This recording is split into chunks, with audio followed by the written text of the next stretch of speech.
Hey guys अस्सलाम वालेकुम। आज हम एक इम्पॉर्टेंट टॉपिक पर बात करने वाले हैं। इस टॉपिक पर बात करने के लिए मैंने अपने लास्ट वीडियो में आप लोगों से कहा था कि हम जल्द ही इस टॉपिक पर बात करने वाले हैं। आज का हमारा जो टॉपिक है जिस पर हम बात करेंगे वो ये है कि क्या आपको अपना एफएससी या फिर एमडी कैट इम्प्रूव करना चाहिए या नहीं। क्योंकि आप में से बहुत से स्टूडेंट्स ऐसे हैं जिनका ये कहना होगा कि इस ईयर हमारा मेडिकल में सिलेक्शन नहीं हुआ, तो हम क्या करते हैं, अपने इंटर के या फर्स्ट ईयर के कुछ पेपर्स इम्प्रूव करके अगेन एंट्री टेस्ट में अपीयर हो जाते हैं। क्या आप मैं एक्सपीरियंस की बेस पे, मैं लोगों को देखने की बेस पे, मैंने जो लोगों को जज किया है जिन्होंने इस तरह से किया है और जिन्होंने इस तरह से नहीं किया है, उसकी बेस पे आप लोगों से कुछ बातें शेयर करूँगी। आई होप आप लोगों के लिए ये हेल्पफुल होंगी और फिर आपके लिए आपका डिसीजन लेने में आसानी रहेगी। पहली बात तो ये मैं आप लोगों से करना चाहूँगी कि ऐसे स्टूडेंट्स जो किसी और फील्ड से रिलेटेड हैं, लाइक मेडिकल से रिलेटेड नहीं हैं, जो ई कैट से रिलेटेड हैं या फिर किसी भी और फील्ड से रिलेटेड है, मतलब उनका ताल्लुक मेडिकल से नहीं है, मतलब एंट्री टेस्ट से नहीं है, जो कि एंट्री टेस्ट में अपीयर नहीं होने वाले, उनसे अगर रिलेटेड है तो मैं उनके लिए ये सजेस्ट करूँगी कि अगर उनका उनमें से किसी फील्ड में सिलेक्शन नहीं हुआ और वो इम्प्रूव करना चाहते हैं तो मेरी तरफ से उनके लिए येस है, उनको ज़रूर इम्प्रूव करना चाहिए। बाकी ऐसे स्टूडेंट्स जो मेडिकल से रिलेटेड हैं, जो इम्प्रूव करना चाहते हैं अपनी एंट्री टेस्ट को,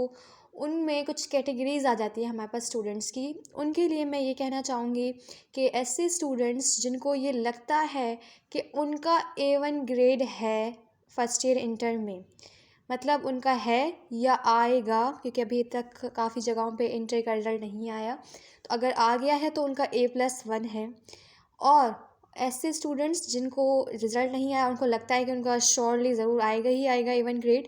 या फिर उनको ऐसा लगता है कि वो लोग इतनी मेहनत कर सकते हैं कि वो 180 और 190 प्लस स्कोर कर सकते हैं एंट्री टेस्ट में। या फिर ऐसे स्टूडेंट्स जो इतनी मेहनत नहीं कर सकते, लेकिन जैसे कि करप्शन का रेट इतना हाई है, आप सबको पता है, और ये बातें किसी से ढकी छुपी नहीं हैं,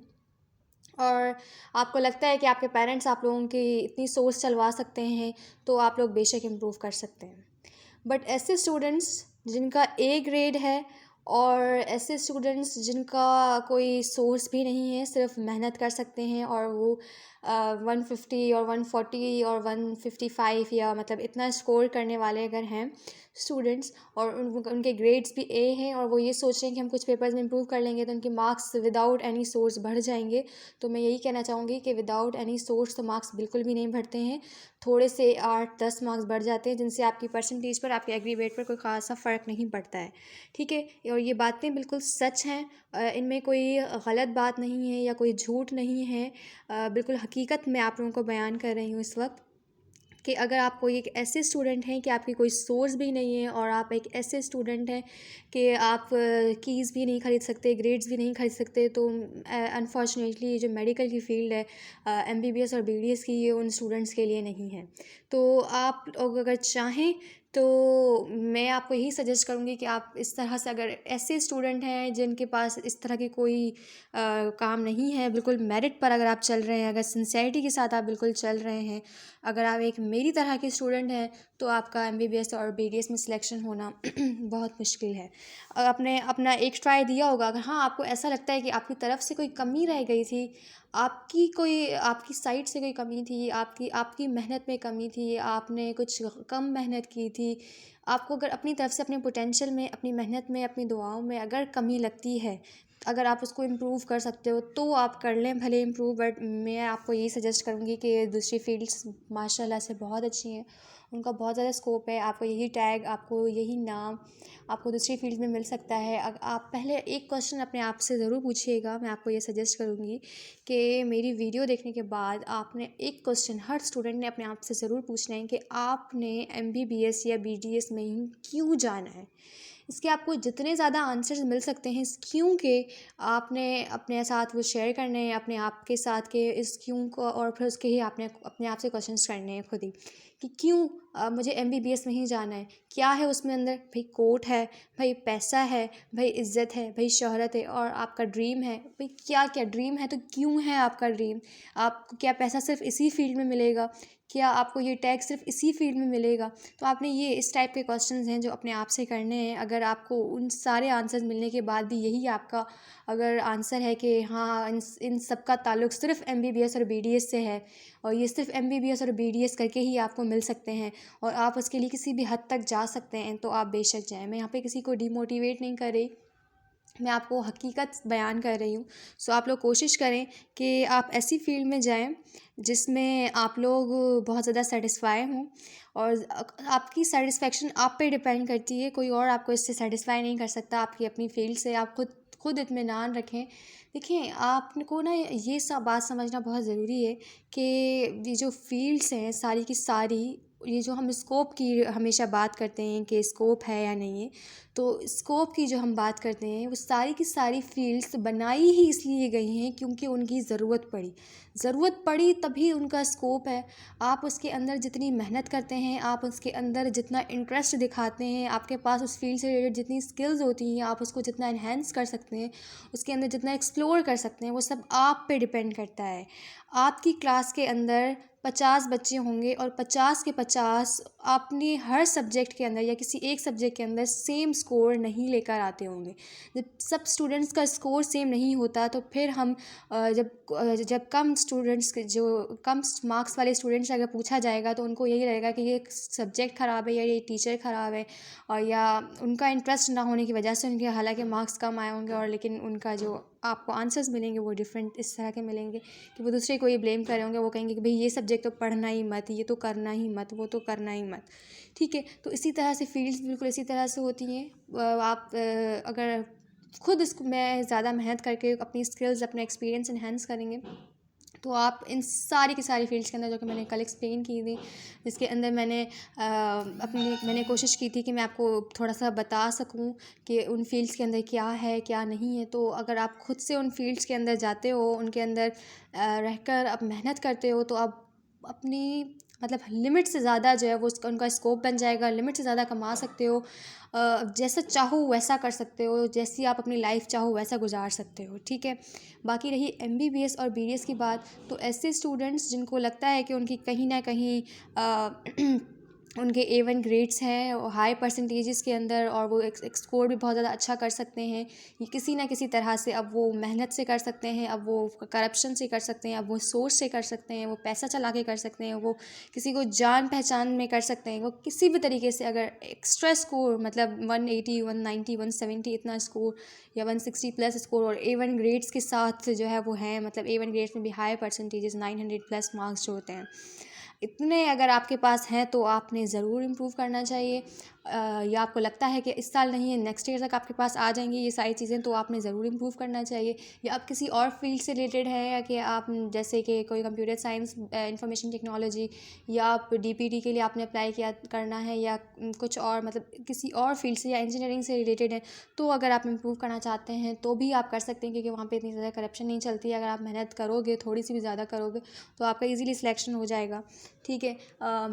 टोटली मेरिट बेस्ड सीट्स होती हैं वहाँ पे और बाकी है कि क्राइटेरियाज़ होते हैं, उसके अंदर भी आपका इजीली सिलेक्शन हो जाएगा। So it's totally depend on you. But for MBBS and BDS I would like to suggest you कि आप ऐसी फील्ड में ना जाएं जिसमें आपके पास ए ग्रेड है और आप मार्क्स भी आपके टेस्ट में एवरेज आए हैं और आपको लगता है कि आप नेक्स्ट ईयर भी इतना ज़्यादा उसको इम्प्रूव नहीं कर सकते, क्योंकि आपको पता है कि पीएमसी हो या फिर एनटीएस हो या फिर जब भी मतलब हर दफ़ा कोई ना कोई न्यू इशू यहाँ पे क्रिएट हो जाता है और टेस्ट लेने के लिए, तो फिर वो किसी न किसी तरह से कभी आपके मार्क्स किस तरीके से खा जाते हैं, कभी आपके मार्क्स किस तरीके से खा जाते हैं, आपको पूरे मार्क्स वो देते ही नहीं हैं। आप जितने करेक्ट करके आते हो वो उसमें से मार्क्स कुछ ना कुछ तरीके से वो माइनस हो ही जाते हैं। कभी इनकी कीज़ गलत होती हैं। 2019 के अंदर इनकी कीज़ में बहुत ज़्यादा मिस्टेक्स थी और 2020 की अगर हम बात करें तो उन्होंने लास्ट एंड मोमेंट पे सिलेबस चेंज कर दिया था। अब 2021 की बात करें तो उन्होंने उसमें क्या किया है कि रिज़ल्ट कार्ड्स ही डिफरेंट डिफरेंट दे दिए, फिर अगेन रिज़ल्ट अनाउंस किए, इंक्रीज़ किए, किसी के मार्क्स किसी के डिक्रीज़ किए, पता नहीं क्या क्या मसले हर साल ये करते रहते हैं। तो फिर अगर इन सारे मसलों में अगर आप फिर से पढ़ना चाहते हैं और आपको पता है इन ऐसी सिचुएशंस के अंदर ये आपको मेरिट पे, टोटली मेरिट पे आपको आपके सही वाले मार्क्स नहीं मिलते हैं, तो फिर उस वो सब सोचते हुए भी अगर आप इम्प्रूव करना चाहते हो तो आप इम्प्रूव करें भले, but I would like to suggest you कि अगर आप इस तरह के कोई स्टूडेंट हैं तो आप इस फील्ड में ना जाएं और बल्कि इनको छोड़ के किसी और फील्ड की तरफ जाएं। दूसरी फील्ड्स के अंदर आप का स्कोप बहुत ज़्यादा है, आप उनके अंदर बहुत ज़्यादा कमा सकते हैं, उनके अंदर बहुत ज़्यादा कुछ एक्सप्लोर कर सकते हैं, अपना माइंड खोल सकते हैं। और आप ये मत सोचें कि आप कोई फेलियर हैं या आपको आपकी डिज़ायर्ड फील्ड नहीं मिली। आपकी डिज़ायर्ड फील्ड आपको शायद पता ही ना हो कि क्या हो, ठीक है। आप किसी और फील्ड की तरफ जाकर तो देखें, बहुत सी फील्ड्स हैं। इसके अलावा भी अगर मैं जो कल फील्ड्स एक्सप्लेन की थी उनके अलावा भी आप बीएस भी कर सकते हैं, जो कि ज़ूलॉजी के अंदर, केमिस्ट्री के अंदर, इसके अलावा माइक्रोबायोलॉजी के अंदर, बहुत सी बायोकेमिस्ट्री के अंदर, बहुत सी फील्ड्स के अंदर जो है वो बीएस भी हो रहे होते हैं, उनका भी बहुत ज़्यादा स्कोप है। आप उनके लेबॉर्ट्रीज़ के अंदर भी उनके थ्रू जॉब करते हैं, लेक्चरर्स बन जाते हैं, यूनिवर्सिटीज़ में आप लोगों के लिए जॉब्स आती हैं। इसके अलावा आप ऑनलाइन लेक्चर्स दे सकते हैं। बहुत सी आप लोगों के लिए इनमें अंदर भी फील्ड्स हैं जिनके अंदर आप बैठ के अपना स्कोप बना सकते हैं, ठीक है। सो it's totally depend on you कि आप कैसा करते हो। ये कोई इतनी बड़ी बात नहीं है अगर आपके मार्क्स एंट्री टेस्ट में कम आए हैं, आप लोगों को पता है कि किस तरह से यहाँ पे सब कुछ हो रहा होता है। सो बहुत इजी सी बात है, बहुत इसको दिल पे लेने के लिए नहीं। आप बिल्कुल भी डिप्रेस ना हो, बिल्कुल स्ट्रेस ना लें, बिल्कुल काम डाउन रहें, क्योंकि दिस इज़ वेरी कॉमन और ये हर साल हज़ारों बच्चों के साथ होता है। और आई नो कि मेडिकल का तो समटाइम्स ऐसा लगता है कि एमबीबीएस और बीडीएस वाले जैसे स्टूडेंट्स के साथ खेल रहे होते हैं, ठीक है ना। सो आपने बिल्कुल भी परेशान नहीं होना है, ठंडे दिमाग के साथ जैसा मैंने कहा है वैसे करना है और अपना फ़ैसला करना है। और इंशाल्लाह आपने जो फ़ैसला किया वो आपके हक़ में बेहतर साबित होगा। अपना आप लोगों ने रखना है बहुत सारा ख़्याल, दुआओं में याद रखना है। मेरा फ़ेसबुक पर एक ग्रुप है और 2 ग्रुप्स हैं बल्कि, इसके अलावा पेज भी है जिनके अंदर एमसीक्यूज़ वगैरह पोस्ट किए जाते हैं, या फिर किसी यूनिवर्सिटी से रिलेटेड कोई इन्फॉर्मेशन होती है तो वो पोस्ट की जाती है। तो अगर आप उन सबसे आगे रहना चाहते हैं तो फिर उनकी लिंक्स आपको डिस्क्रिप्शन में मिल जाएंगी, जो कि मेरी हर वीडियो के अंदर, मेरे डिस्क्रिप्शन के अंदर मौजूद होती हैं। तो आप चाहें तो वो ज्वाइन कर सकते हैं और लाइक कर सकते हैं। अपना रखिएगा बहुत सारा ख्याल, दुआ में याद रखिएगा। इस वीडियो को शेयर करना और लाइक करना मत भूलिएगा। अपने व्यूज़ का आपने अगर देने हैं तो वो आप कमेंट्स में दे सकते हैं। अपना ख्याल रखिएगा, दुआ में याद रखिएगा। अल्लाह हाफ़िज़।